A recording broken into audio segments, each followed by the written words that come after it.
Samson గారు చెప్పండి. అయ్యో, మీరు చెప్తారని మీ పేరు అడిగితే మీరు ఎలాగంటే అలాగండి బాబు. మనం ఎందుకు వస్తున్నాం ఇక్కడికి?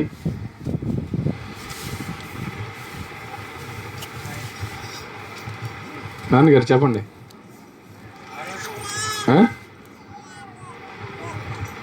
ఇంకా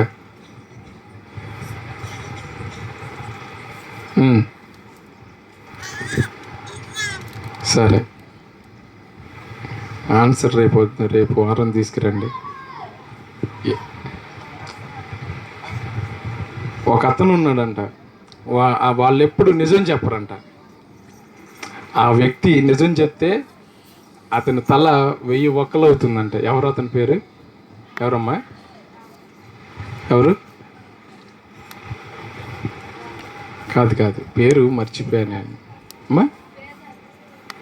బేతాళుడు అడుగుతాడు, విక్రమాదిత్యునికి చెప్తాడు అనమాట, నువ్వు గనక అబద్ధం చెప్పకుండా నిజమే చెప్పాలి.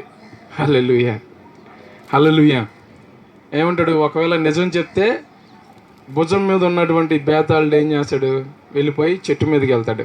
ఎక్కడ ఉన్నాడో ఆ చెట్టు మీద దగ్గరికి వెళ్తాడు. మన చిన్నపిల్లలకి కథలు రాస్తారు కదా, వాళ్ళు సంతోషించి జ్ఞానాన్ని తెలుసుకోవడానికి అలాగా చెప్పడం జరుగుతూ ఉంటుంది.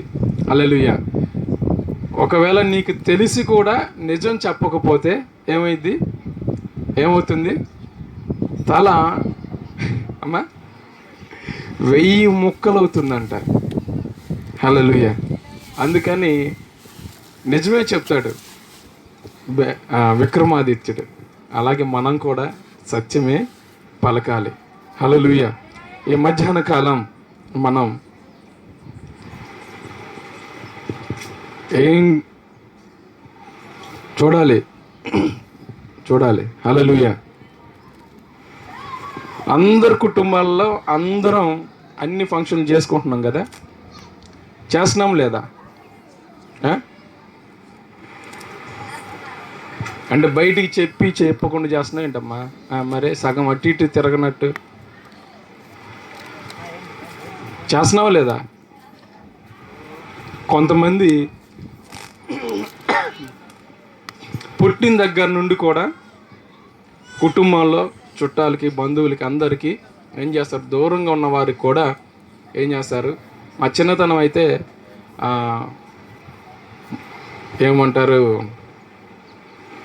కార్డ్స్ ఉంటాయి, 5 పైసలు 10 పైసలు కార్డులు ఉంటాయి.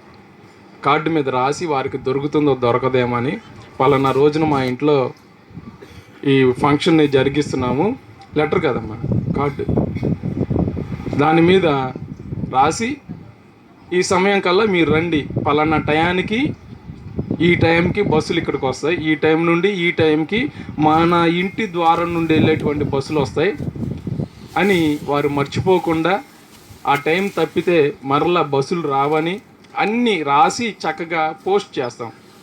వారు ఏం చేస్తారు? అది పట్టుకొని ఏం చేస్తారు? బస్సు ఎక్కి ఆ సమయానికి అందుకోవడానికి చూస్తాం. మా చిన్నతనంలో మా తాతయ్య వాళ్ళు ఇలాగే వచ్చేవాళ్ళు. హల్లెలూయా.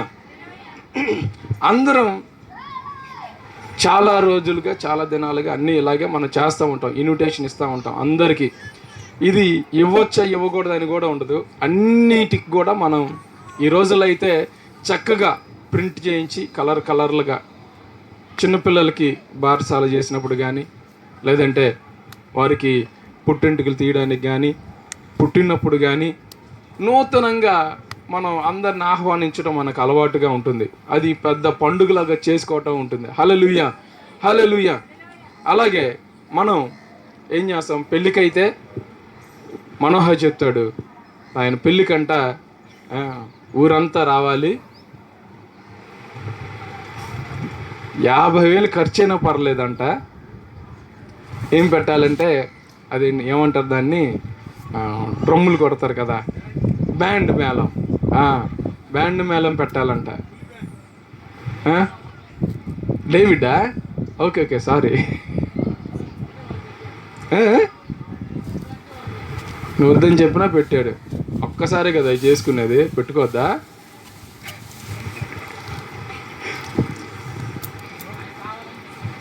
అవునండి, మా ఇంట్లో పెళ్లి జరుగుతుందని ఊరందరికి తెలియాలా వద్దా? హల్లెలూయా. ఊరందరికి తెలియడానికి చక్కగా బ్యాండ్ పెట్టి మనం వెనక వస్తూ ఉంటే ఎదర బ్యాండ్ నడుస్తూ ఉంటే చాలా సంతోషంగా ఉండేది కదా. హల్లెలూయా, హల్లెలూయా. అంతేకాకుండా ఇంకా పెళ్ళికే కాదు, పుట్టినరోజుకే కాదు, పిల్లలు పెద్ద అయినప్పుడు అనే కాదు, ఇది చెయ్యాలా చేయకూడదు అనే లేదు, మనసుకు సంతోషం వచ్చింది ఫంక్షన్ చేసుకోవటమే. హల్లెలూయా. అని ఏం చేస్తాం, అందరికీ ఇన్విటేషన్ ఇస్తూ ఉంటాం. రాసి పంపిస్తే ఇన్విటేషన్లు ఎలాగుంటాయి, పెళ్లి కార్డుకి అయితే చక్కగా అందంగా ఇంతకుముందు ఎవరు పెట్టనట్టుగా ఒక్కొక్క కార్డు మన తాహతకు సంబంధించి ఎంతవరకు పెడతాం పెళ్లి కార్డుకి? మహా అయితే ఒక 25 రూపాయలు పెడతామేమో ఒక కార్డుకి, అంతేనా? అది పెట్టరా 5 రూపాయల కార్డుకి? రే రే రే మరి పీనాసోళ్ళగా పిసినారోళ్ళ.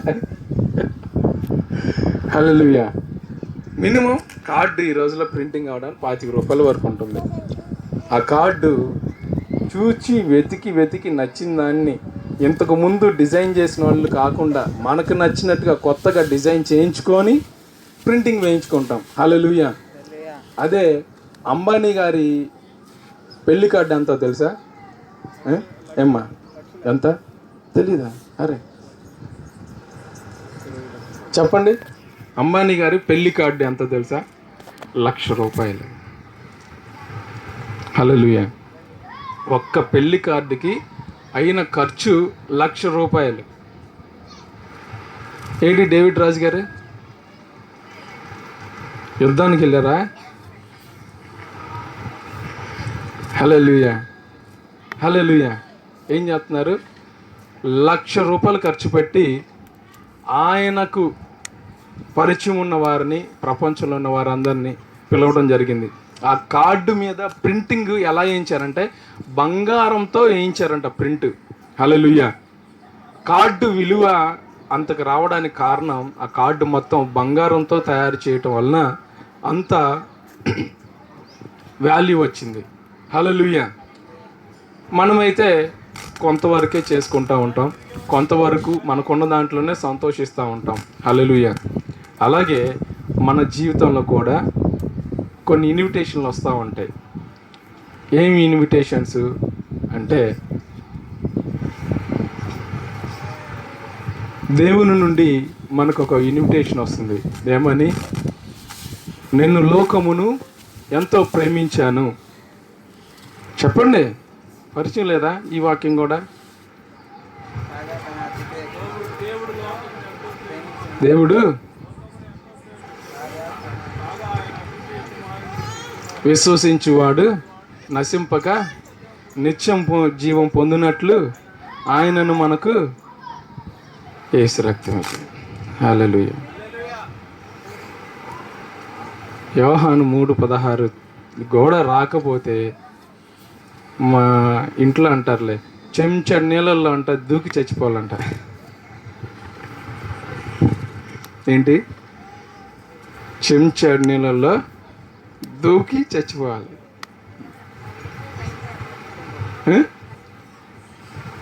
ఎందుకు దూకుతారు? మనం చూపించలేదా చందమామని నీళ్ళల్లో? అలాగే ఇది కూడా. హల్లెలూయా. ఏంటంటే 3:16 చెప్పబడింది, దేవుడు లోకమును ఎంతో ప్రేమించెను కాగా ఆయన తన అద్వితీయ కుమారునిగా పుట్టిన వాని యందు విశ్వసించువాడు, విశ్వాసముంచువాడు ప్రతి వాడును నశింపక నిత్య జీవం పొందినట్లు ఆయనను అనుగ్రహించను. మనకి ఇచ్చాడు. విశ్వసించితే రక్షణ పొందుతామని ఒక ఇన్విటేషన్ ఇవ్వడం జరిగింది ప్రభు మనకి. హల్లెలూయా. నువ్వు దానిని ఆ ఇవ్వబడినటువంటి ఇన్విటేషన్ నువ్వు కనుక తీసుకుంటే నిత్య జీవం వస్తుంది. లేదనుకో ఏమవుతుంది? ఏమంటారు?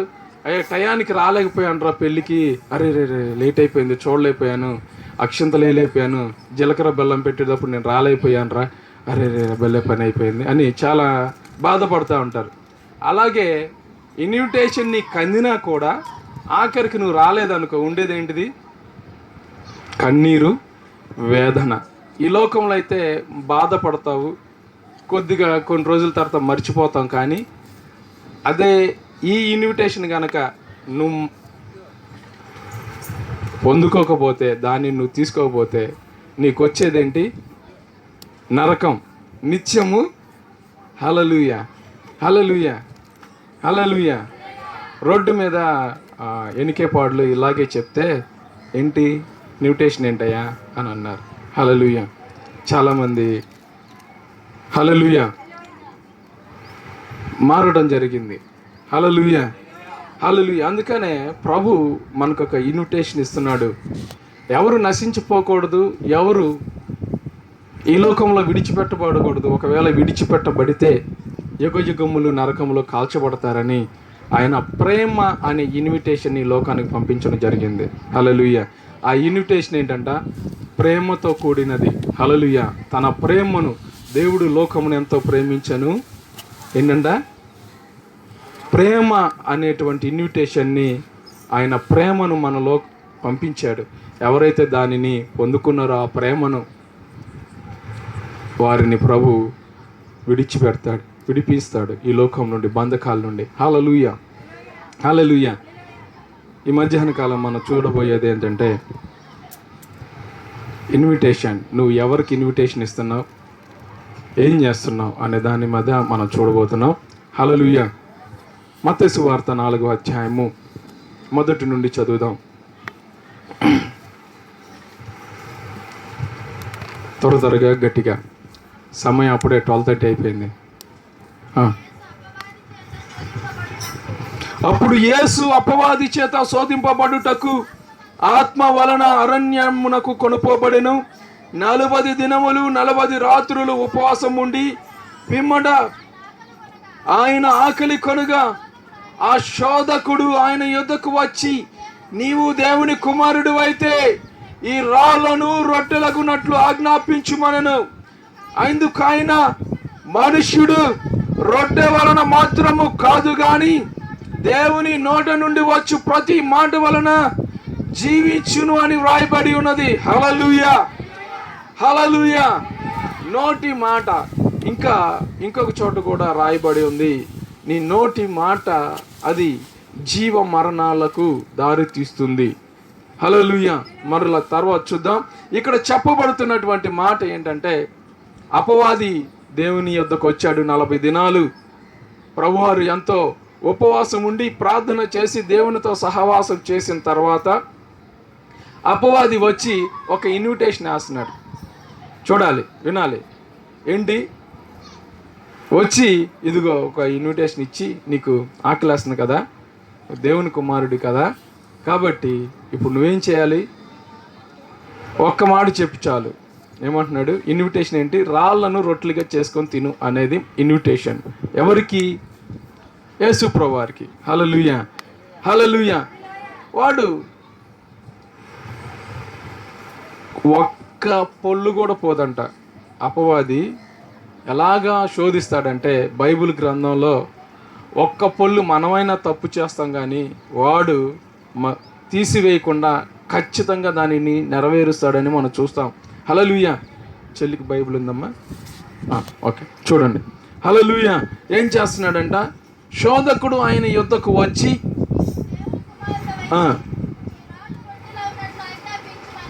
హల్లెలూయా. వారికి ఎవరు చెప్పారు దేవుని కుమారుడని? ఎవరు చెప్పారండి? శోధకునికి దేవుని కుమారుడని ఎవరు చెప్పారు? అంటే వాడు ఎప్పటి వ్యక్తి కాదనమాట. ఎప్పటి నుండి ఉన్నటువంటి వ్యక్తి? ఆది నుండి. ఆది అంటే ఈ యొక్క సృష్టి కార్యము జరిగినప్పటి నుండి కూడా ఉన్నటువంటి వ్యక్తి అని మనం తెలుసుకుంటాం. హల్లెలూయా. అందుకనే అంటున్నాడు, తనను పరీక్షిస్తూ, నీవు దేవుని కుమారుడు అయితే రాళ్లను రొట్టెలగునట్లుగా అంటే అవుతాయని వాడికి తెలుసు. పరీక్షిస్తున్నాడు. ఇప్పుడు నేను రోడ్డు మీద వెళ్తున్నాయండి, నీ విశ్వాసాన్ని పరీక్షించడానికి నేను ఒక 100 రూపాయలు వదిలేసి ఎదరికి వెళ్ళా. చూసిన పక్కన నుంచని చూసా. ఏం చేస్తావు? అది గాలికి ఎగురుతుంది, తలతల మెరుస్తూ ఉంది. చెప్పండి. ఎప్పుడు అవి దొరకనట్టు, జేబులో పెట్టుకోనట్టు,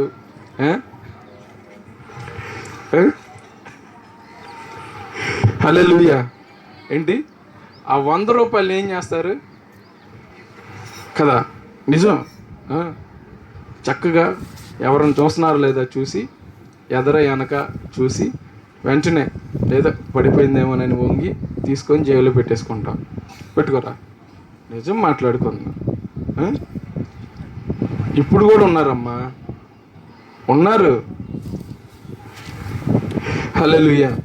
వాడేం చేశాడంటే యేసుప్రభు వారి దగ్గరికి వచ్చి, నువ్వు అలసిపోయావు, నీరసంగా ఉంది, నీకు నడవలేని స్థితిలో ఉన్నావు కాబట్టి, నీ ఉపవాస దినాలు ముగించావు కాబట్టి నువ్వు ఇప్పుడేం చేయాలి? ఈ రాయిని నువ్వు నాకు సమర్పించుకో అనాలి. ఏమనాలి? నాకు ఆకలేస్తుంది, నువ్వు నాకు సమర్పించుకో అంటే రాయి ఏమవ్వాలి? రొట్టిగా మారిపోతే అప్పుడు యేసుప్రభు వారు చక్కగా తిని ఆకలి తీర్చుకోవాలని వాడి యొక్క ఉద్దేశం. ఎవరి ఉద్దేశం ఇది? అపవాది యొక్క, శోధకుని యొక్క ఉద్దేశం. వింటున్నారా? అర్థమవుతుందా? మనకు కూడా అప్పుడు ఏం చెప్తున్నాడు ప్రభు? ఏం చెప్పాడు? చదువుదాం గట్టిగా. మనుష్యుడు రొట్టె వలన మాత్రము కాదు కానీ దేవుని నోట నుండి వచ్చు ప్రతి మాట వలన జీవిస్తాడు. హల్లెలూయా, హల్లెలూయా. మనకి యేసుప్రభు వారికి ఉన్న తేడా ఏంటంటే, ఆయన అపవాదిని, శోధకుడిని ఎలాగ జయిస్తాడంటే వాక్యంతోనే జయిస్తాడు. హల్లెలూయా. వాడు వేసినటువంటి మాట ఏంటంటే, రాయి నువ్వు చెప్తే రొట్టె ఇది కాబట్టి చక్కగా నీకు నచ్చిన రొట్టి చేసుకోవచ్చు. ఏ రొట్టి? బండి రొట్టి చేసుకోవచ్చు.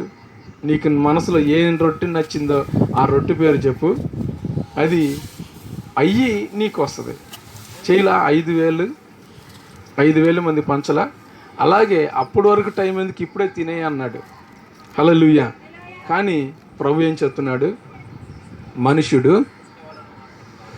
రొట్టె వలన మాత్రము కాదు, నేను దేవుని కుమారుణ్ణి అని చెప్పకుండా నేను శరీరధారిగా ఈ లోకానికి వచ్చాను, నా పని ముఖ్యం అని వాడికి ఇండైరెక్ట్గా చెప్తూ ఏం చెప్తున్నాడు?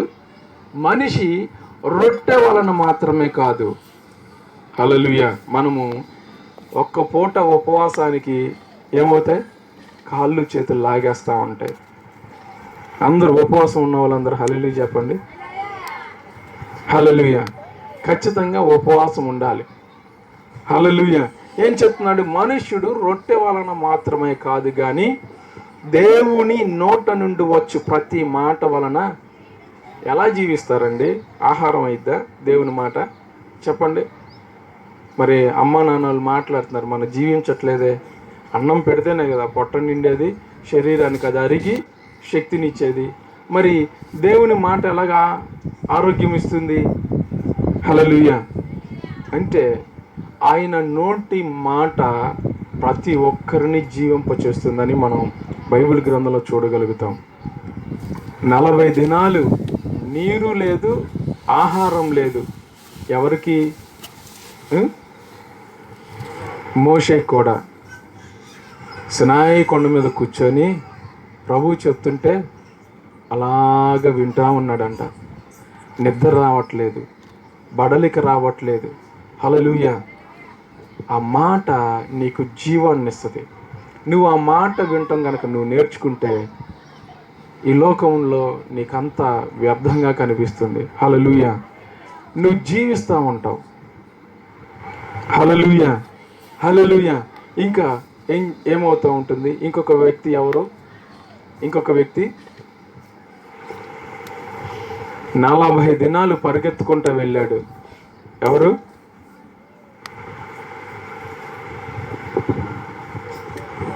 ఏలియా. ఏలియా, అయ్యా నీ ముందు చాలా ప్రయాణం ఉంది అని చెప్తే కొద్దిగా ఒక రొట్టెను, కొద్దిగా మాంసము, నీళ్లు తాగి చాలు పో అన్నాడు యేసయ్య. వెళ్తామా? 40 రోజులు ఆ సినాయి పర్వతానికి వెళ్తే నువ్వు అక్కడికి వస్తే నేను అక్కడ నిన్ను కలుసుకుంటా, నేను చెప్పాలనుకున్న మాట ఇక్కడ నేను చెప్పను, నువ్వు అక్కడికి రా అని అంటే ఏలియాతో, ఏలియా చచ్చినట్టు తప్పదు, వేచి చూచి అంత దూరం వెళ్ళాలి. దేవుడు ఎక్కడికి రమ్మన్నాడో అక్కడికి వెళ్ళినప్పుడే మన జీవితంలో అద్భుతం జరిగింది. లేని పక్షంలో మనం నిరీక్షించలేక ఆయన మీద ఆనుకోలేక గనక ఉంటే మన జీవితంలో అద్భుతాలు చూడలేం. హల్లెలూయా. అందుకనే ప్రభు అన్నాడు, మనుషుడు రొట్టె వలన మాత్రము కాదు కానీ దేవుని నోట నుండి వచ్చు ప్రతి మాట వలన మనం జీవించును అని వ్రాయబడి ఉన్నదనేను. అంతటి అపవాది పరిశుద్ధ పట్టణమునకు ఆయనను తీసుకొని పోయి దేవాలయ శిఖరమున ఆయనను నిలవబెట్టి, నీవు దేవుని కుమారుడు అయితే క్రిందికి దుముకుము, ఆయన నిన్ను గూర్చి తన దూతలకు ఆజ్ఞాపించు, నీ పాదం ఎప్పుడైనాను రాతికి తగలకుండా.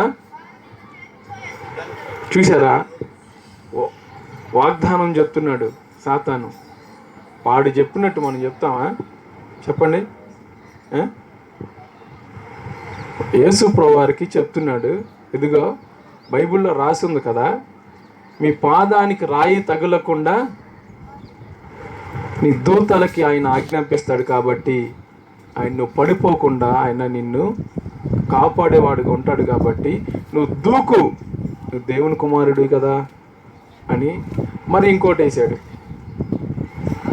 ఆకర్షించబడతాడేమో, నేను నిజంగా దేవుని కుమారుని కదా, దూకితే దేవుణ్ణి దూతలు వచ్చి నన్ను పట్టుకుంటాయి కదా అని మనసు మారి టెంప్ట్ అయ్యి, ఏంటి ఆ మాటకు ఆకర్షితుడయ్యి ఉబ్బిపోతారంటారు కదా. ఎవరన్నా కొద్దిగా మంచి మాట చెప్పగానే ఏమవుతారు, సన్నగా వాళ్ళు ఇంత లావు అయిపోతారు. నేనే కదా చేసేది, నేను చేయబోతే వీళ్ళు అవదు ఈ పని అని. అరే నువ్వు లేదనుకోరా పని అవ్వదంటే ఏమైద్ది, ఇంకా హ్యాపీగా మనం పక్కన కూర్చోవచ్చు, మొత్తం పని అడి చేస్తాడు. హల్లెలూయా, హల్లెలూయా. అలాగే ఈ శోధకుడు కూడా ఏం చేస్తున్నాడు, ఖచ్చితంగా చక్కగా యేసుప్రభువారికి, నువ్వు దేవుని కుమారుడు కదా, నాకు తెలుసు నువ్వు ఈ లోకాన్ని రక్షించడానికి వచ్చావు కాబట్టి నాకు తెలుసు. దేవుడు ఏం చెప్పాడు, దూకితే రక్షిస్తాడు ఖచ్చితంగా, కాలుకి రాయి చిన్నది కూడా తగలదు నీకు, పట్టుకుంటాడు అలాగా నిన్ను, నువ్వు దేవుని కుమారుడు కాబట్టి అని వాగ్దానం చెప్పాడు. హల్లెలూయా, హల్లెలూయా. వినాలి, హల్లెలూయా. కానీ ప్రభు ఏం చెప్తున్నాడు,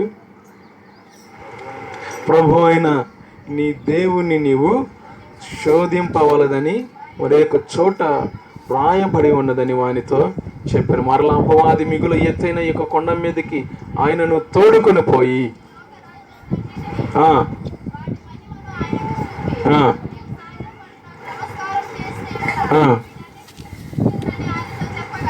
చాలు చాలు చాలు ఏంటి లోక మహిమ అంట.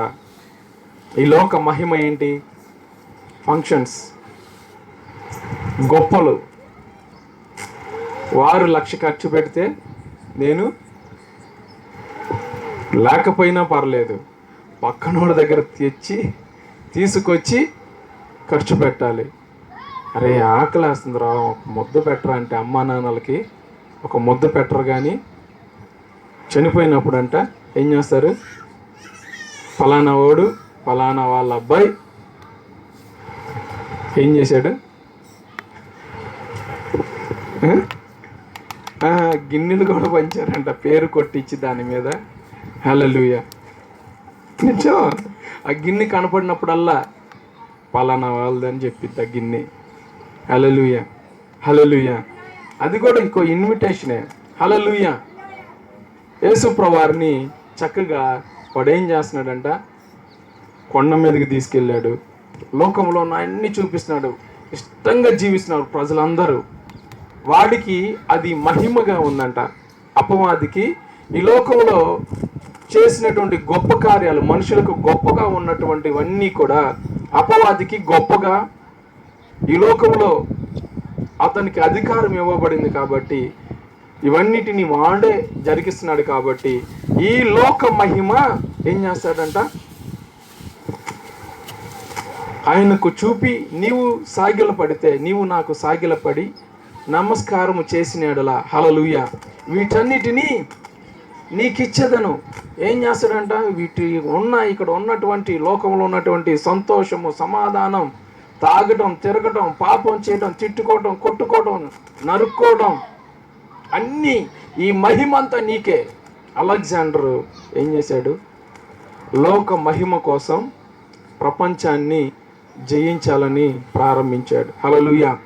ప్రతి ఒక్కరిని చంపుకుంటూ వెళ్ళిపోయాడు. ప్రతి రాజ్యము ఆయన వస్తున్నాడంట భయపడిపోయేవాళ్ళంట. హల్లెలూయా. ఆఖరికి అన్ని దేశాలను జయించి తిరిగి వెళ్తూ గర్వంగా వెళ్తూ ఉంటే ఏమైంది?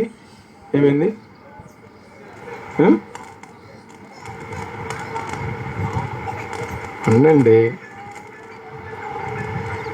చిన్న దోమ కుట్టిందంట. దోమ ఎంత ఉండిద్ది? నాకు అదే అర్థం కాదు. దోమ కుట్టి రక్తం లాగేస్తూ ఉండిద్ది. మామూలుగా మన నీడిల్ పెట్టి లాగితేనే బయటికి రాదు. దోమ ఎలా లాగేస్తుందో అర్థం అవ్వట్లేదు. హల్లెలూయా. మరి అదేమో ఎంత కూడా ఉండదు, దాని యొక్క వెంట్రుకలా మనంత వెంట్రుక అంత కూడా ఉండదు. హల్లెలూయా, హల్లెలూయా. అది కొట్టగానే దురదొచ్చేస్తుంది.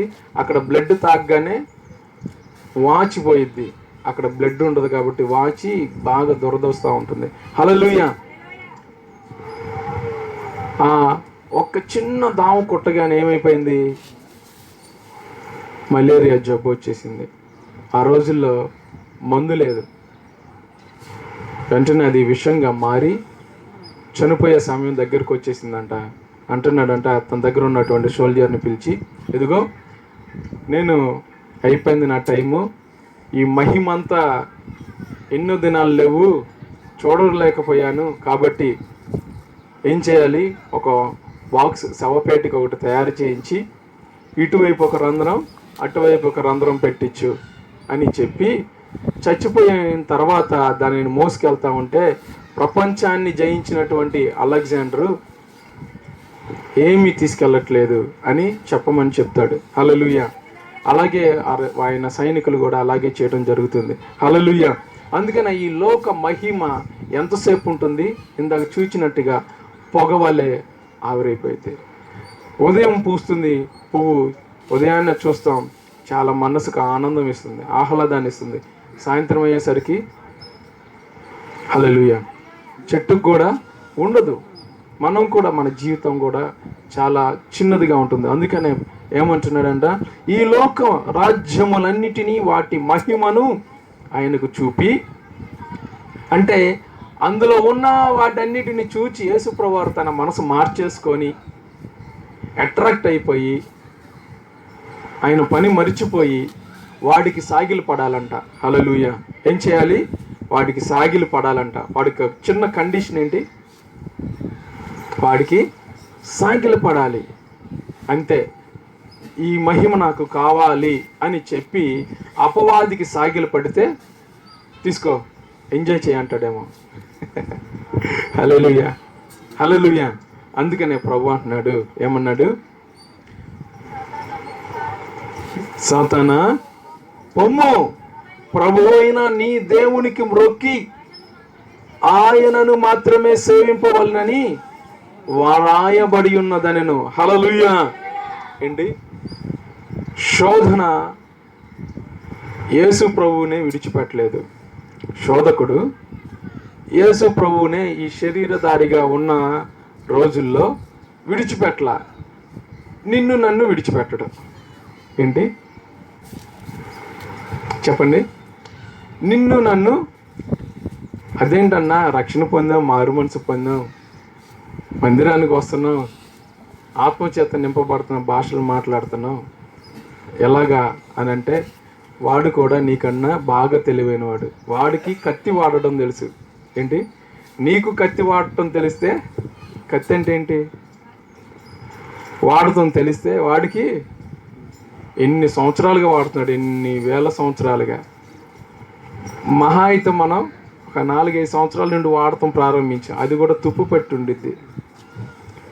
రోజు ఉల్లిపాయ కోస్తేనేగా చాకుకి పొదునొచ్చిద్ది, కొయ్యకుండా పక్కన పెట్టేసి నువ్వు మిక్సీ వాడి కొన్ని రోజుల తర్వాత మళ్ళీ చాకు తీసుకొని కోసామనుకో పదును ఉండిద్దా?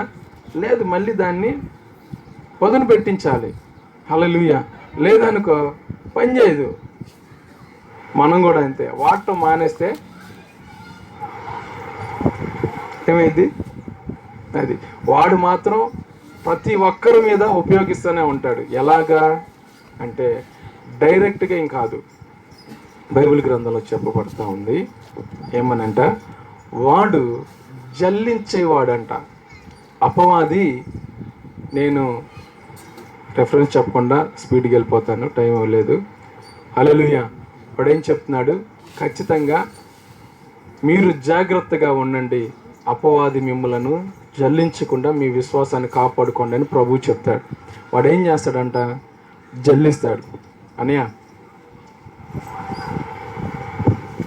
హల్లెలూయా, హల్లెలూయా. జల్లించడం తెలుసుగా మన అందరికీ. ఒక్కొక్క జల్లిడ ఎలాగుండిద్ది? ఒకటేమో బాగా పిండి పడడానికి, ఇంకొకటేమో రవ్వ రావడానికి, ఇంకొకటేమో కారం జల్లించడానికి. ఇలాగా సపరేట్గా ఉంటాయి. నీ ఆత్మీయ స్థితిని బట్టి వాడు ప్లేట్లు మారుస్తాడు. హల్లెలూయా, హల్లెలూయా. నువ్వు ఈ పిండిని ఇహలోక సంబంధమైన వాటిని జల్లించడానికి మనం వాడుతుంటే వాడేం చేస్తాడంటే నీ విశ్వాస జీవితాన్ని నరకానికి తీసుకువెళ్ళడానికి వాడు జల్లెడ పడతాడు. హల్లెలూయా. యేసు కూడా జల్లెడ పడతాడు. హల్లెలూయా, హల్లెలూయా, హల్లెలూయా. ఓకే, ముందుకెళ్ళిపోదాం. మత్తయి సువార్త 15వ అధ్యాయము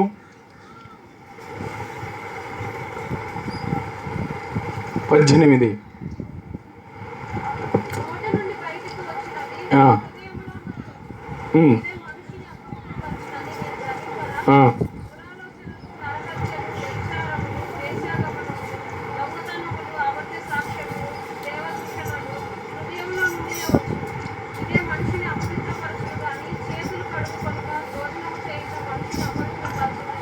హల్లెలూయా, హల్లెలూయా.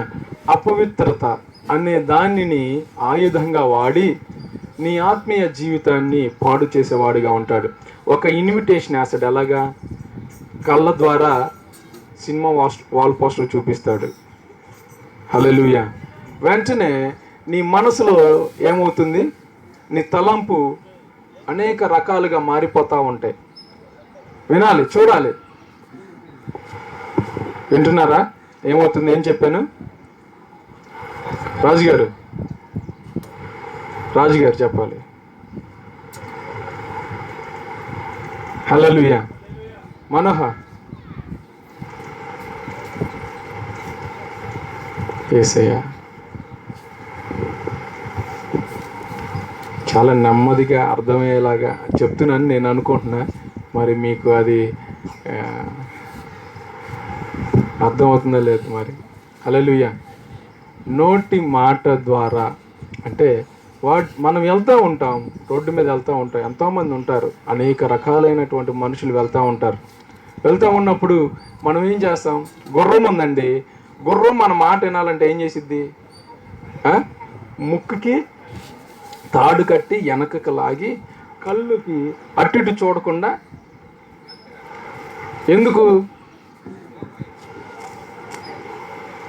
ఈ లోకంలో ఉన్నటువంటి తనతో పాటు ఉన్నటువంటి ఇంకొక గుర్రం వైపు చూడకుండా యజమానుడు చెప్పిన మాటను వినడానికి. అది మాట వినకుండా వెళ్ళిపోతే ముక్కుకున్నటువంటి తాడుని లాగి అతని యజమానుడు దానిని చక్కగా నడిపించేవాడిగా చేసుకుంటాడు. హల్లెలూయా, హల్లెలూయా. అందుకనే ఏం చెప్తున్నాడంటే ఫస్ట్ మనకేసేది ఏంటి? కళ్ళ ద్వారా పాపం చేసేలా చేస్తాడు. ఇన్విటేషన్ కళ్ళ నుండి వస్తుంది, టీవీలో చూస్తుంది. హల్లెలూయా. నువ్వు చూస్తావు, ఏది చూడకూడదో వాడు నిన్ను అక్కడికే తీసుకెళ్ళి పెడతాడు. హల్లెలూయా. నువ్వు చూడకూడదు అనుకుంటావు, కానీ నీకు పరీక్ష రావడానికి అక్కడే నిలబడతాడు నిన్ను. ఇప్పుడు ఏం చేయాలి?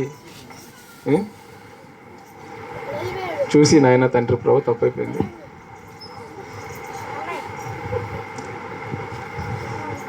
యేసు రక్తంలో కడగండి ప్రభు. నిజం కదమ్మా. అయ్యగారే ఎందుకు వాక్యం అనకుండా వెళ్ళిపోవటం అంటే, ఆరాధనలో ఉండకుండా?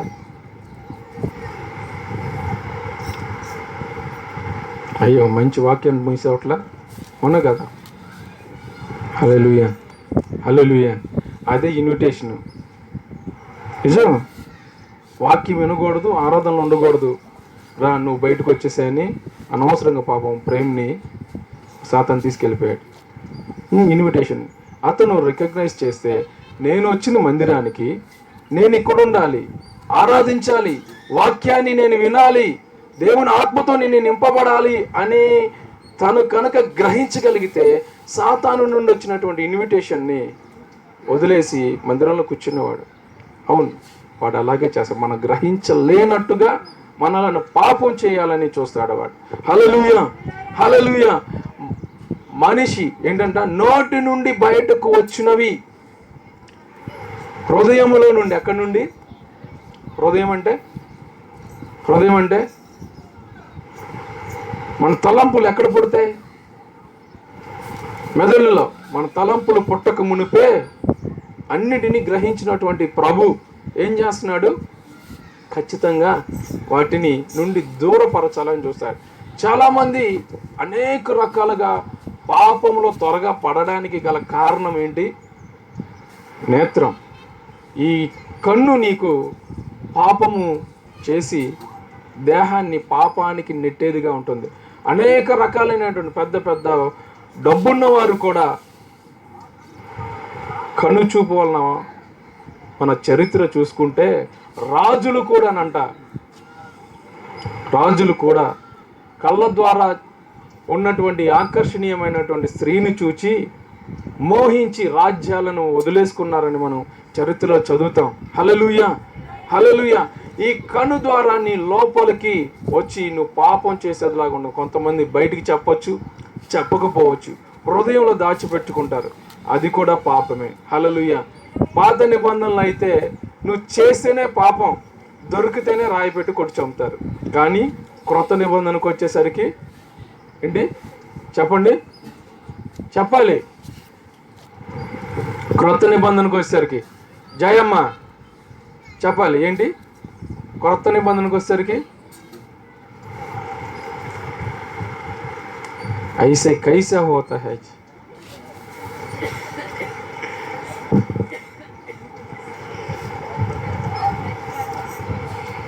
हे भगवान,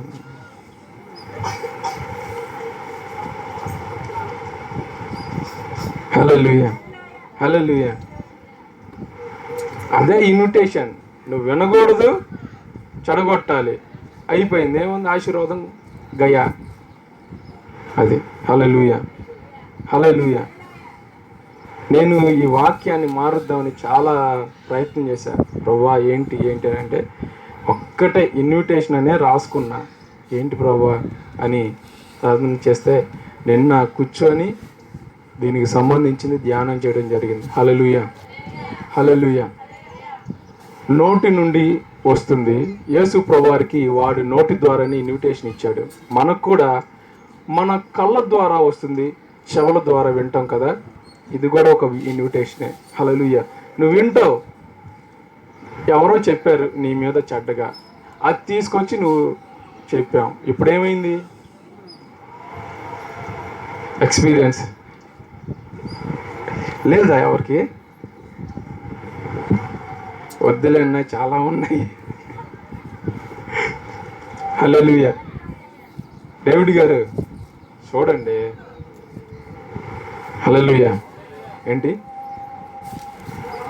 ఒక్కటి కాదు, చాలా ఉంటాయి. చెవుల ద్వారా చేసేవి, మన నోటి ద్వారా చేసేవి. అందుకనే ఇక్కడ చెప్తున్నాడు ప్రభు, నోటి నుండి బయటకు వచ్చినవే హృదయములో నుండి వచ్చును. అవి ఎక్కడి నుండి వస్తాయంట?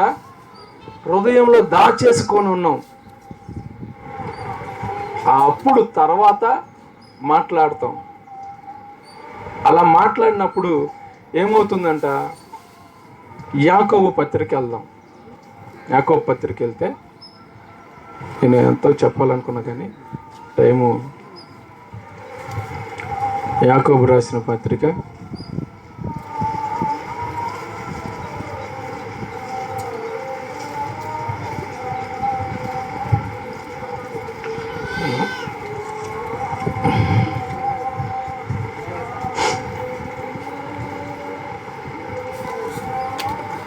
3వ అధ్యాయము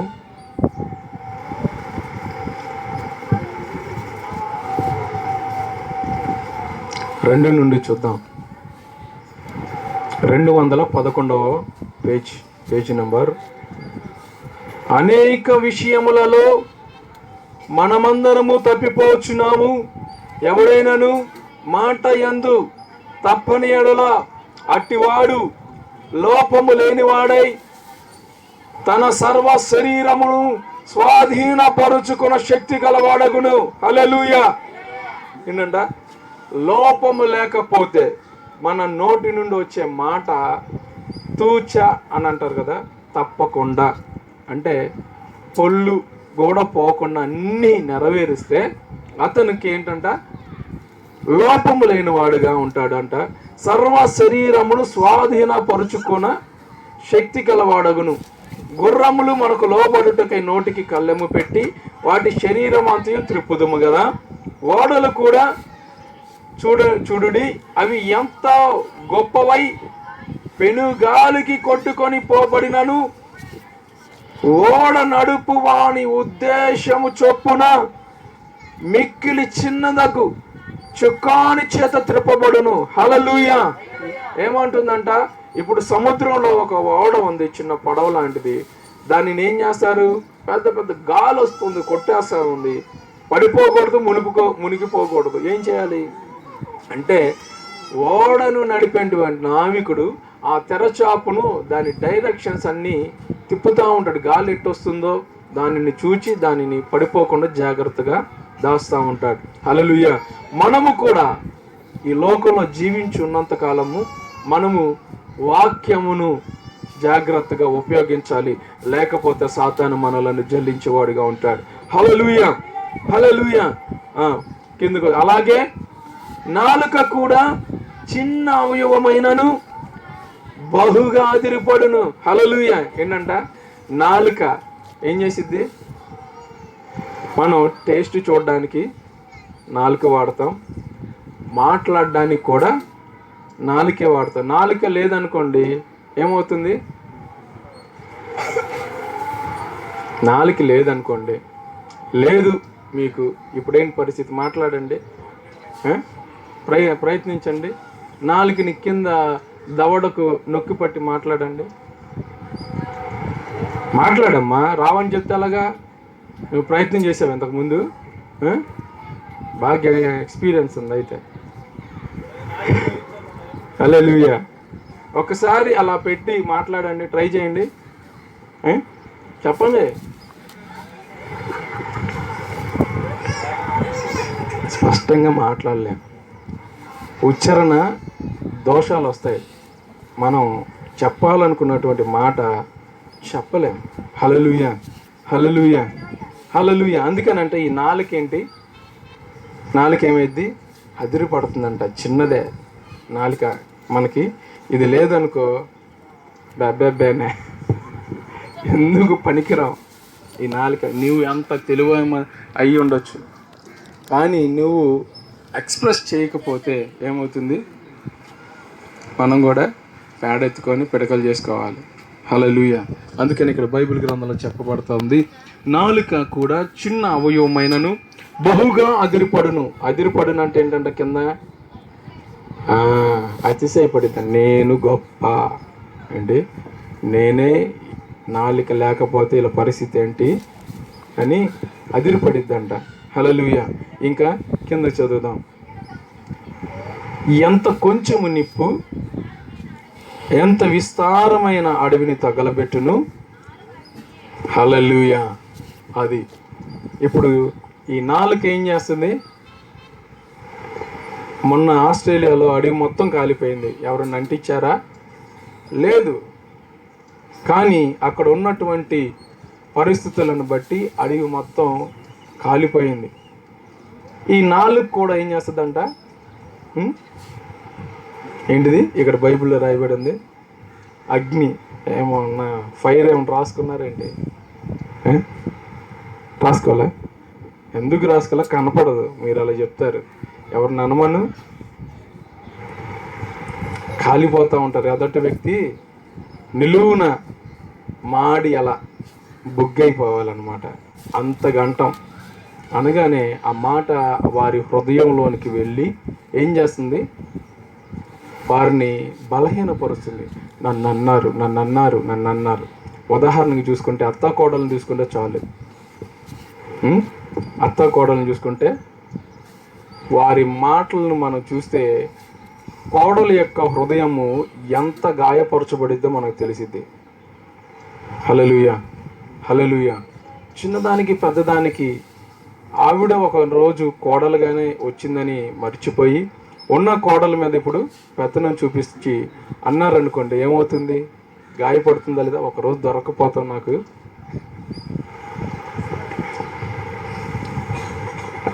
నాతో నీకు పని రాకపోయిద్దా? అంతేనా? ఆ రోజు ఎవరో చెప్తున్నారు పాపం, నిన్న సాయంత్రం ఎవరో, అయ్యా కొద్ది ప్రార్థన చేయండి. ఏమైందమ్మా అంటే, ఏదో గొడవ వచ్చిందంట, రోజు చూడాలా, వాళ్ళని చూడాలా, అత్తగారు అన్ని ఆస్తి అంతా అందరికి రాసేసిందంట. చిన్న కొడుకు పెద్ద కొడుకు దగ్గరకు వచ్చిందంట. కోడలు ఏం చేసింది? అందరికి ఇచ్చేసావు, మాకేం ఇవ్వలేదు, ఇప్పుడు మా ఇంటికి వచ్చి మా ఇంట్లో ఉంటావా అని కర్ర పట్టుకుని ఒకటికి ఇచ్చిందంట. కాలు ఇరిగిపోయింది పాపం, కాలు ఇరిగిపోయింది. హాస్పిటల్లో ఉన్నారు. హల్లెలూయా, హల్లెలూయా. ఏంటి? చిన్న మాట ఏం చేస్తుందంటే నాలిక కుటుంబాలను కాల్చివేస్తూ ఉంటుంది. జీవితాలు నాశనం అయిపోతూ ఉంటాయి. మన చూపు మన దేహాన్ని పాడు చేస్తూ ఉంటుంది. అందుకనే నీ కన్ను పరలోక రాజ్యానికి వెళ్ళడానికి ఆటంకంగా ఉంటే ఏం చేయాలి? తీసేస్తారా? దమ్ము ధైర్యం ఉందా? మరి బైబిల్లో చెప్పింది, నేను సొంతంగా చెప్తున్నానా? మరి తీసేయాలిగా. చెప్పండి, తీసేస్తారా? హల్లెలూయా. మరి చేతితో పాపం చేసావు కదా, మరి పరలోక రాజ్యానికి వెళ్ళడానికి నీ చెయ్యి ఆటంకంగా ఉందంటే, నీ కాలు ఆటంకంగా ఉందంటే ప్రభు ఏం చెప్తున్నాడు? పరలోకానికి నిన్ను ఏది ఆటంకపరుస్తుందో దానిని శరీరాన్ని నుండి తీసేయి. ఒక కాలుతో పరలోకం వెళ్ళటం మంచిది కానీ 2 కాళ్ళతో నరకానికి వెళ్ళటం మంచిది కాదు అని చెప్తున్నాడు. హల్లెలూయా. ఒక కన్నుతో పరలోకం అన్న వెళ్ళొచ్చు కానీ అగ్నిలో కాల్చబడకూడదు, నరకము తప్పించబడాలి అని చెప్పబడతా ఉంది. అంటే ఇప్పుడు నువ్వేం చేయాలి? కన్ను తీసి డాక్టర్ గారికి దానం చేయాలి. అంతేనా? ఏ కన్ను పాపం చేస్తుంది? చెప్పండి, ఏ కన్ను చేస్తుంది? మీరు చెప్తేనే గబగబా వెళ్ళిపోతా, ముగిచ్చేస్తా త్వరగానే. ఏ కన్ను పాపం చేస్తుంది? ఏమ్మా?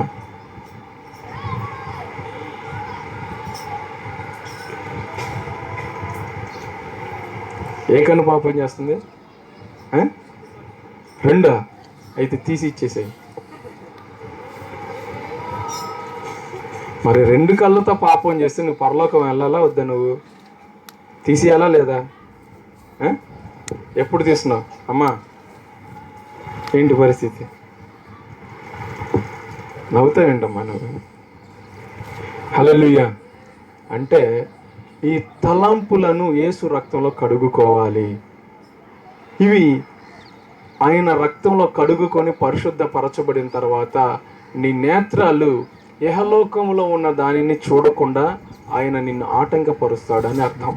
తీసివేయంటే తీసివేయటం కాదు, కానీ ఈ కళ్ళను యేసు రక్తంలో పరిశుద్ధపరచుకోవాలి. నీ కంటితో నువ్వు పాపం చేస్తున్నావు, నీ తలంపులతో పాపం చేస్తున్నావు అంటే నీ తలంపులను యేసు రక్తంలో కడుగుకోవాలని బైబిల్ గ్రంథం చెప్తుంది. నీ చేతులు పాపం చేస్తున్నాయి, దొంగతనం చేస్తున్నాయి, వ్యభిచారం చేస్తున్నాయి, నువ్వు చేయకూడని పని కోసం పరిగెడుతున్నాయి అంటే వాటి విషయాల్లో నీకు విడుదల కావాలని బైబిల్ గ్రంథం చెప్పబడతా ఉంది. హల్లెలూయా. హల్లెలూయా. ఇంకా దశలోనికైలకు రాసిన పత్రిక, ఇది మీ అందరికి తెలిసిందే. ఒకసారి చదివేసి అక్కడికి వెళ్దాం. నాలుక అగ్నియే, నాలుక అవయవములో ఉంచబడిన పాప ప్రపంచమై సర్వ శరీరమునకు మాలిన్యమును కలుగు చేస్తుంది. నిన్ను పరలోకానికి వెళ్ళనీయకుండా వాడు నీ నాలుకని ఒక ఇన్విటేషన్గా ఉపయోగించుకుంటాడు. ఇప్పుడు మనం అన్నాం నాశనం అయిపో అని. మనకి కోపంగా ఉన్న వాళ్ళని ఆవేశంలో తిట్టేసామండి. ఇప్పుడు ఏమైంది? నాశనం అయిపో అనే మాట వాడు ఇన్విటేషన్గా తీసుకొని వెళ్ళి నువ్వు ఎవరినైతే అన్నావో వాడు ముందు నుంచుంటాడు. నుంచొని మొత్తం సర్వనాశనం చేసేస్తాడు. హల్లెలూయా. అందుకనే జీవ మరణములు, హల్లెలూయా, అందుకనే రక్షణ మారు మనసు పొందిన పొందకపోయినా ప్రతి ఒక్కరూ చిక్కం పెట్టుకోవాలి ఖచ్చితంగా. ఏది మాట్లాడకూడదు, ఎప్పుడు మాట్లాడకూడదు. సమయం వచ్చినప్పుడే అది కూడా మంచి మాటే పలకాలి అని చెప్పబడుతూ ఉంది. నీ మీద ఎవరైనా దూషించినా నువ్వేం చేయాలంట? ప్రభువా క్షమించు అనే మాత్రమే అనాలంట. అప్పుడు ఏమవుతుందని బైబిల్ చెప్తుందంటే వారి మీద అగ్ని పోసినట్టుండిద్దంట. హల్లెలూయా, హల్లెలూయా. నువ్వు ఇంకొకరిని బురద జల్లేవు, నాశనం అయిపో అనే మాట అన్నావు. ఇప్పుడు ఏమైంది? ఎక్కడి నుండి వచ్చింది? ఎక్కడి నుండి వచ్చింది చెప్పండి? మన నుండే వచ్చిందిగా, మన నోటి నుండే వచ్చిందిగా. అంటే ఫస్ట్ ఎవరు జడ్జి చేయబడతారంటే మనమే జడ్జి చేయబడతాం దేవుని దగ్గర. ఆ తర్వాత ఈ మాట వారికి దగ్గరికి వెళ్ళి వారు జడ్జి చేయబడతారు. వారు అప్పుడు పూర్తిగా నశిస్తారు. హల్లెలూయా. అందుకనే మనం ఎవ్వరిని అనకూడదు, దీవించండి అని మాత్రమే బైబిల్ చెప్తా ఉంది. హల్లెలూయా. అందుకనేనంట నాలుక మన అవయవములో ఉంచబడిన పాప ప్రపంచమై సర్వ శరీరమునకు మాలిన్యము కలుగ చేయుచు ప్రకృతి చక్రమును చిచ్చుపెట్టును, అది నరకము చేత చిచ్చుపెట్టును. హల్లెలూయా. ఇంకేం చేస్తుందంట? ప్రతి జాతియు నరజాతియు సాధు చేయజాలును, సాధు ఆయను గాని ఏ నరుడు నాలుకను సాధు చేయనేరడు. మనము ఈ నాలుకను ఏమి కూడా మంచిదానిగా చేయలేం. చేయాలని మనం ప్రయత్నించినా అది కొన్ని దినాలు మాత్రమే ప్రయత్నం చేస్తాం. ఆ తర్వాత ఏమవుతుంది? ఏమ్మా పేరమ్మా? హల్లెలూయా. తర్వాత అది మనకు శిక్షణ తీసుకొని వచ్చేదిగా ఉంది. హల్లెలూయా. అందుకని ఇక్కడ చెప్తుంది, అది మరణకరమైన విషముతో నిండినది, అది నిరర్ఘలమైన దుష్టత్వమే. దీనితో తండ్రి అయిన ప్రభువును స్తుతింతుము, దీనితో నీ దేవుని పోలికగా పుట్టిన మనుషులను శపింతుము. హల్లెలూయా. చాలా మందిని చూస్తే సూసైడ్ చేసుకుంటారు. ఎందుకనంటే ఈ నోటి మాటల వలన వచ్చినటువంటి శాప వచనాలు ఏదైతే వల్లించామో అవి వారిని మనసును కృంగతీస్తూ రోజు బాధిస్తూ బాధిస్తూ బాధిస్తూ ఇంకా ఈ జీవితం అనవసరం, ఇంకా బ్రతకడం వద్దు, నేను ఈ లోకంలో బ్రతకడానికి అర్హత లేదు అని సూసైడ్ చేసుకునే వాళ్ళు చాలామంది ఉంటారు. ఎందుకనంటే ఆ మాట ఎలాగా ప్రేరేపిస్తుంది అంటే మనిషిని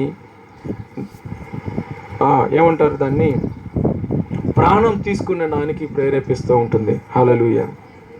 అందరికీ ఇక్కడ ఉన్న వాళ్ళకి నాకు తెలిసి కొంతమందికైనా ఆ అనుభవం ఉందనుకుంటున్నా. హల్లెలూయా.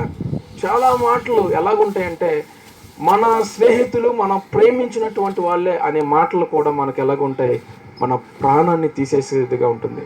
అప్పుడు అనిపిస్తుంది ఎందుకు ఈ జీవితం, ఇంకా బ్రతకటం వ్యర్థం అని. పీక్కి వెళ్ళినప్పుడు వెంటనే వాడు ఏం చేస్తాడు? అధికారాన్ని పట్టుకుంటాడు. ఎప్పుడైతే ఆ మాటను, నోటి నుండి వచ్చిన మాటను ఎదుట వ్యక్తి నన్ను అన్నారు కదా అనగానే వెంటనే నువ్వు అపవాది కౌంట్లో ఇంకొక వ్యక్తిగా నువ్వు పెరుగుతావు, ఒక సంఖ్య పెరుగుతుంది. హల్లెలూయా, హల్లెలూయా. ఒక వ్యక్తి మనం దూషించాం, ఆ వ్యక్తి, ఆ ఎదుటి వ్యక్తి దానిని నన్ను అన్నారు అని అనగానే నీ మీద సర్వ హక్కులు ఐఎస్ఏ ముద్ర వేసినట్టు వాడికి ముద్ర వేసేస్తాడు. ఈ దేహం నాది అని చెప్తాడు. హల్లెలూయా. ఇంకా వాడు పట్టుకొని నిన్ను రోజు క్షణం క్షణం క్షణం క్షణం నిన్నన్నారు వాళ్ళన్నారు వీళ్ళన్నారు, నువ్వు మర్చిపోయినా కూడా జ్ఞాపకం చేస్తాడు. చేసి ఇంకా ఆఖరికి అంటాడు, అనవసరం రా నువ్వు బతకటం. పక్కన కూర్చొని చెప్తాడు, ఏమని? నువ్వు అనవసరం బ్రతకటం, నువ్వు ఎంత హెల్ప్ చేసే వాళ్ళకి, ఎంత మంచి చేసావైనా సరే నిన్ను ఎన్ని మాటలు అన్నారు, పదా చచ్చిపో, ఉరిపెట్టుకో, ట్రైన్కి అంత దూకు, లేదా దూకలేవా, నాలుగు బయటకు వస్తుందా, అయితే నీళ్ళల్లో దూకు. ఏంటి అర్థం కాదు. ఉరి పెట్టుకున్న వాళ్ళకి ఏమైంది? అలాగా గుడ్లు బయటకు వచ్చి నాలుగు బయట. వాడు ఎక్కడికి తీసుకెళ్తాడంటే నువ్వు చచ్చిపోయే వరకు కూడా నిన్ను విడిచిపెట్టడం. హల్లెలూయా. ఇటువంటి అవన్నిటి నుండి మనము రక్షణ, మారు మనసు పొందాలి, మన కుటుంబాన్ని రక్షించుకోవాలి, విడిపించుకోవాలి అని అంటే మనం చేయాల్సిన అవసరం ఏంటి? కత్తి వాడాలి. ఏంటిది? మొడ్డు కత్తి వాడాలి. ఏంటిది? పొద్దున లేని కత్తిని తీసుకొని వచ్చి వాడి ముందు కత్తి ఉంది అని, లేదంటే గన్ను పట్టుకొని గన్ను ఉంది కాలుస్తానని, అందులో బుల్లెట్లు ఉండకపోతే ఏంటి పరిస్థితి? హల్లెలూయా. అలాగే మనం అందరం ఉన్నాం, అవునా కాదా? చెప్పట్లా మనం. ఇప్పటికీ మీ హృదయాలు గాయపరచబడుతూనే ఉంటున్నాయి. ఎవరో ఒకరు అనే మాటలను బట్టి మనము నిరంతరము బాధించబడుతూనే ఉంటాం. ఒంటరిగా కూర్చుంటే చాలు, ఏమైంది? వెంటనే ఆడొచ్చి కూర్చుంటాడు పక్కన, బాగున్నావా అంటాడు.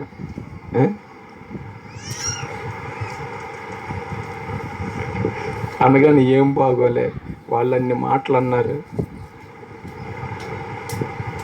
అన్నారా? అంతేనంది, ఇంకేమైనా అన్నారా?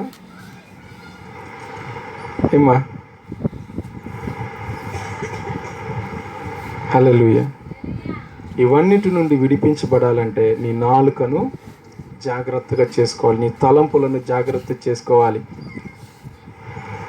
వాటి వలలో నువ్వు పడకుండా ఉండాలంటే నీ హృదయంలో వాక్యమును భద్రపరుచుకోవాలి. ఏమన్నాడు?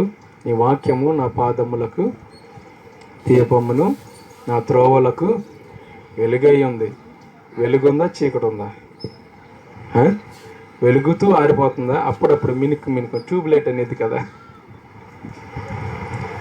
పవర్ లేకపోతే అప్పుడప్పుడు ఎట్లా వెలుగుతా. హల్లెలూయా.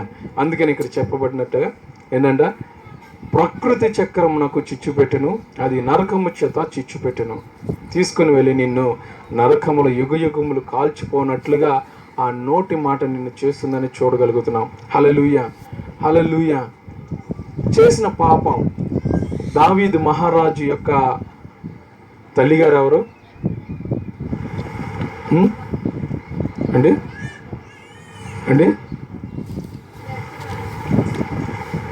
కర్మరా బాబు. నేను అన్నయ్య కూడా ఒక లెటర్ రాస్తా, అన్నయ్య నేను వీళ్ళకి సరిగ్గా టీచింగ్ చేయలేకపోతున్నా. తల్లి గురించి అడిగితే భార్య గురించి చెప్తే ఏం మనిషి అమ్మని. హల్లెలూయా. సరే, తల్లి గురించి వదిలేయండి, వాళ్ళ అమ్మమ్మ నానమ్మ గురించి చూద్దాం. ఆ నానమ్మ ఎవరు? రాహాబు. హల్లెలూయా. రాహాబు ఎప్పుడో ఎన్ని తరాలు, దాదాపు 3-4 తరాలు ఉన్నాయి. రాహాబు వ్యభిచార స్త్రీ, పాపము చేసి కుటుంబాన్ని పోషిస్తూ ఉండేది. అటువంటి స్త్రీని ప్రభువు రక్షించి దావీదుకి నానమ్మగా చేశాడు. హల్లెలూయా. ఆఖరికి ఏమైంది? యుద్ధానికి వెళ్ళి యుద్ధం చేయవలసిన వాడు ఇప్పుడు బిల్డింగ్ మీద ఏం చేస్తున్నాడు? బిల్డింగ్ మీద కూర్చొని ఏం చేస్తున్నాడు? కళ్ళతలాగా చూస్తూ ఉన్నాడు. అలాగ ఒక్కసారి అట్టు తిరిగి ఇట్లా తిరగగానే ఏమైంది? స్నానం చేస్తున్నటువంటి స్త్రీ కనపడి వెంటనే కళ్ళ ద్వారా పాపం చేయడం జరిగింది. హల్లెలూయా. కళ ద్వారా పాపం చేయగానే తనను తన సొంతం చేసుకోవాలనుకున్నాడు. వేరే ఒకరి భార్యను తన సొంతం చేసుకోవాలనుకున్నాడు. హల్లెలూయా, హల్లెలూయా. ఇప్పుడు ఏం చేయాలి? రాజుగారు ఎవరైనా అంటారా? అడ్డేమని చెప్తారా? లేదు. తీసుకొచ్చుకున్నాడు, చక్కగా పాపం చేశాడు, పంపించేసేసాడు. కొన్ని రోజులు అయిపోయింది, తను ప్రెగ్నెంట్ అని తెలిసింది. ఇప్పుడు ఏం చేశాడు? ఇంకొకటి, యుద్ధంలో ఉన్నటువంటి ఆ యొక్క స్త్రీ భర్తను తీసుకొని వచ్చి నువ్వు ఇంటికి వెళ్ళు అన్నాడు. అయ్యా రాజుగారు, అందరు నాతో పాటు ఉన్న వాళ్ళందరూ యుద్ధం చేస్తుంటే నేను ఇక్కడ నా భార్య పక్కన పడుకోనా అని అంటాడు. హల్లెలూయా అని బాగా ఇలా ఒకరోజు వెళ్ళలేదు, ఇక్కడే ఉన్నాడని తెలుసుకొని మరలా బాగా ద్రాక్షారసం పోయించి మళ్ళీ పంపిస్తాడు. మళ్ళీ వెళ్ళడం. అయినా సరే వెళ్ళకపోయేసరికి వీడు ఇలా కాదు, ఇదేదో నాకు చుట్టుకునేలాగా ఉంది అని ఒక ఇన్విటేషన్ రాస్తున్నాడు. ఏమని? ఎవరికి? యోవాబుకి రాస్తున్నాడు. రాసి చక్కగా సీలేసి ఎవరికి ఇచ్చాడు? మరలా అతనికే ఇచ్చి యోవాబు దగ్గరికి పంపించాడు. హల్లెలూయా. చేసిన ఒక్క పాపాన్ని కప్పిపుచ్చుకోవడానికి ఏమవుతుంది? ఇంకొక తప్పు చేయాల్సి వస్తుంది. మనం కూడా అంతే, గబుక్కున ఒక మాట తప్పు చెప్తాం, దానిని సరి చేసుకోవడానికి 100 తప్పులు చెప్పాలి. హల్లెలూయా. అవి మనకు తీర్పు తీర్చేగా ఉంటాయి. కాబట్టి మనం జాగ్రత్తగా ఉండాలని కోరుకుంటున్నాడు ప్రభు. వెళ్ళాడు, పాపం యుద్ధంలో చనిపోయాడు. ఇప్పుడు తన భార్యను తీసుకొని వచ్చి మ్యారేజ్ చేసుకోవడం జరిగింది. హల్లెలూయా. ఇది కారణం ఏంటయ్యా అంటే, ఎప్పుడో నిలిచి ఉన్నటువంటి పాపం. సాతాను రెడీగా ఉన్నాడు. రాహాబు మీద ఉన్నటువంటి పాపాన్ని పట్టుకొని ఎవడు దొరుకుతాడా అని చూశాడు. ఏంటి? 3-4 తరాలు వస్తుంది అని బైబిల్ గ్రంథంలో చెప్పబడుతుంది. నీ 3-4 తరాలు కూడా వెంబడించబడుతున్నాయి అంటే విషయం ఏంటి? సాతాను దగ్గర ఒక అధికారం ఉంది. నువ్వు ఇచ్చినటువంటి ఇన్విటేషన్, నువ్వు చేసినటువంటి పాపం, నువ్వు చేసినటువంటి తప్పు, వెంటనే అది దావీదు దొరికాడు, ప్రయోగించింది. హల్లెలూయా. పడిపోయాడు. దావీదు పాపం మరలా దావీదు పడగానే దావీదు చేసినటువంటి తప్పు వాడు కూడా సాతానికి, శోధకుడికి ఇన్విటేషన్ ఇచ్చాడు. ఇప్పుడు ఏం చేశాడు? మళ్ళీ ఏం చేశాడు చెప్పాలి అనుకున్న వాళ్ళు. అమ్మా చెప్పమ్మా. అవును, దావీదు చేసిన తప్పు, వాడు రెడీగా ఉన్నాడు ఎవరు దొరుకుతారా అని. వెంటనే దొరికాడు. చెల్లి అయ్యేటువంటి స్త్రీతో దావీదు కుమారుడు పాపం చేశాడు. అంతేకాదు, అబ్షాలోము ఏం చేశాడు? దావీదుకున్నటువంటి ఉపపత్తుని అందరితో పాపం చేశాడు. తీర్పు వచ్చింది. ఎప్పుడు? నువ్వు చీకటిలో పాపం చేశావు, నువ్వు చేసింది మిద్దెల మీద ప్రకటిస్తావు, కాబట్టి నీ భార్యలందరూ కూడా పాడు చేయబడతారని చెప్పబడతా ఉంది. హల్లెలూయా, హల్లెలూయా.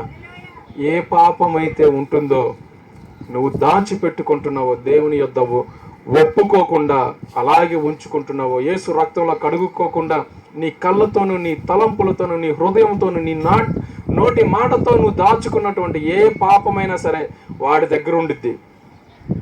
పట్టుకొని ఉంటాడు. నువ్వు ఎప్పుడు దొరుకుతావో, కొడితే మళ్ళీ కోలుకునే పని ఉండదు. హల్లెలూయా. ఆ పాపాలన్నిటిని నువ్వు ఒప్పుకోకపోతే, ఆ పాపములన్నిటి నుండి నువ్వు విడిపించబడకపోతే, ఆ పాపములన్నిటి నుండి యేసు రక్తంలో నువ్వు పరిశుద్ధపరచకపోతే, ఒక దినము ఖచ్చితంగా నువ్వు పడిపోయేవాడిగా ఉంటావు. హల్లెలూయా. చాలామంది కుటుంబాల్లో 2 మ్యారేజ్లు జరుగుతాయి. దీనివల్ల కారణం ఏంటంటే కుటుంబం మీద ఉన్న శాపం. చాలామంది త్వరగానే కుటుంబాలను వేరైపోతూ ఉంటారు. దీనివల్ల కారణం ఏంటంటే కుటుంబాల్లో వరుసగా వచ్చేటువంటి పాపక్రియలు అలాగే నిలిచి ఉండిపోవటం వలన సాతాను మన మీద అధికారం పొందుకొని ఎదురు చూస్తూ ఉంటాడు, ఎప్పుడు దొరుకుతావా అని. హల్లెలూయా. నేను ముగిస్తున్నా. ఏ అధికారం ఉంది? నువ్వు ఇంకా నీ కుటుంబం జయించకపోవడానికి గల కారణం ఇంకా నువ్వు నీ కుటుంబంలో ఉన్న వ్యక్తులు రక్షణ మారు మనసు పొందకుండా ఉండడానికి గల కారణం ఏ ఇన్విటేషన్ అయితే ఉందో అది ఏమవ్వాలి? యేసు రక్తంలో కడగబడాలి, అది విడిపించబడాలి. ఏ బంధకాలను కళ్ళ ద్వారా చేసిన పాపమా, నీ నోటి ద్వారా చేసిన పాపమా, నీ తలంపుల ద్వారా చేసిన పాపమా, లేదంటే మీ తల్లిదండ్రుల నుండి సంక్రమిస్తున్నటువంటి పాపమా? డాక్టర్ అడుగుతాడు ఏమని, మీ ఇంట్లో వాళ్ళకి ఎవరికైనా ఉందండి అంతేనా అడిగేది? ఏమని? బీపీ ఉందా, షుగర్ ఉందా, మీ ఇంట్లో ఎవరికి ఉంది, మీ రక్త సంబంధులకు ఎవరికైనా ఉందా అని అడుగుతాడు. అంటే మనం ఆలోచన చేసి ఉందండి పలానా వాళ్ళకి ఉందంటాం, అందువల్ల వచ్చిందండి. బైబిల్ అలాగ రాదంటుంది. మనం చేసిన పాపాన్ని బట్టి సాతాను వచ్చి మనలను అధికారం పొందటం వలన మనం దేవుని నుండి వేరు చేయబడి వాడి అధికారంలోనికి వెళ్తాం. కాబట్టి వాడు మనకు లేనిపోయిన సమస్యలన్నీ క్రియేట్ చేస్తాడు. వాటన్నిటి నుండి మనం విడిపించబడాలంటే ఏం చేయాలి అంటే, మనం చేసిన ప్రతి పాపం ఏదైతే ఉందో దేవుని సన్నిధిలో విడిచిపెట్టాలి, ఆయన రక్తంలో కడగబడాలి. కడగబడిన తర్వాత నువ్వేం చేయాలి? దేవుని నామంలో పంపబడిన పరిశుద్ధాత్మ చేత నింపబడాలి. ఒక అపవిత్ర ఆత్మ అంట ఏం చేస్తుంది? విడిచి వెళ్ళిపోయిన తర్వాత నీళ్లు లేని స్థలంలో తిరిగి మరలా తనకు స్థలము దొరక్క ఏం చేస్తుందంట, అనుకునిద్దంట ఏమని, నేను ఇడిచిపెట్టి వచ్చిన నా ఇంటికి వెళ్తా. ఎవరిల్లు? శోధకుని యొక్క ఇల్లు అంటది. ఖాళీగా ఉందనుకోండి, మరలా ఏదో ఒకటి అధికారంతో వాడొస్తాడు. రాకుండా ఉండాలంటే నీకు ఒక అధికారం క్రింద నువ్వు ఉండాలి, అది యేసు రక్తం క్రింద. హల్లెలూయా. అందుకనే ఇజ్రాయెల్ ప్రజలు గోషేను ప్రాంతంలో ఉన్నప్పుడు ఏమైంది? యేసు రక్తం వారి ఇంటి ముందు గడపల మీద కమ్మెల మీద రాసుకున్నప్పుడు సంహారకుడు అలాగ దాటి వెళ్ళాడే కానీ ఇజ్రాయెల్ ప్రజలు ఎవరు చనిపోలేదు, ఐగుప్తులు మాత్రం చనిపోయారు. మనం కూడా యేసు రక్తాన్ని మన మీద, మన కుటుంబం మీద, మన బిడ్డల మీద, మన తలంపుల మీద, మన ఆలోచనల మీద, మన చూపుల మీద, మన నోటి మాట మీద, మన నడక మీద, అన్నిటి మీద ఆయన అధికారానికి గనక మనం లోబడితే ఎంత సంతోషంగా ఉండిద్ది. పరలోక రాజ్యం ఇంకెక్కడ ఉండదు, మన మధ్యలోనే ఉంటుంది. హల్లెలూయా. కాబట్టి నీ తలంపులు ఏమై ఉన్నాయి, నీ ఆలోచనలు ఏమై ఉన్నాయి, ఒకసారి లేచి నిలబడదాం. ఇంకా అధికారం వద్దు. ఇంకా నీ కుటుంబంలో ఉన్న సమస్యలకి నువ్వు ఇచ్చినటువంటి అధికారం ఏదైతే ఉందో ఈ మధ్యాహ్న కాలం దాంట్ నుండి మన విడుదల పొందాలని ప్రభు ఇష్టపడతా ఉన్నాడు. ఏ ఇన్విటేషన్ ఇచ్చావు, ఏ నోటి మాట ద్వారా నీ కుటుంబానికి నువ్వు శ్రమ కష్టాన్ని తెచ్చుకున్నావు, ఆ నోటి మాటను యేసు రక్తంలో కడుక్కుందాం. ప్రభువా దయతో నా నోటి మాటలను కడగండి అని చెప్దాం. పరిశుద్ధుడా, సర్వశక్తిమంతుడా అని అడుగుదాం. నా నేత్రాల ద్వారా నేను పాపం చేశానయ్యా. అయ్యా, ఒక స్త్రీని చూస్తేనే ఘోర పాపం అని చెప్తున్నావు.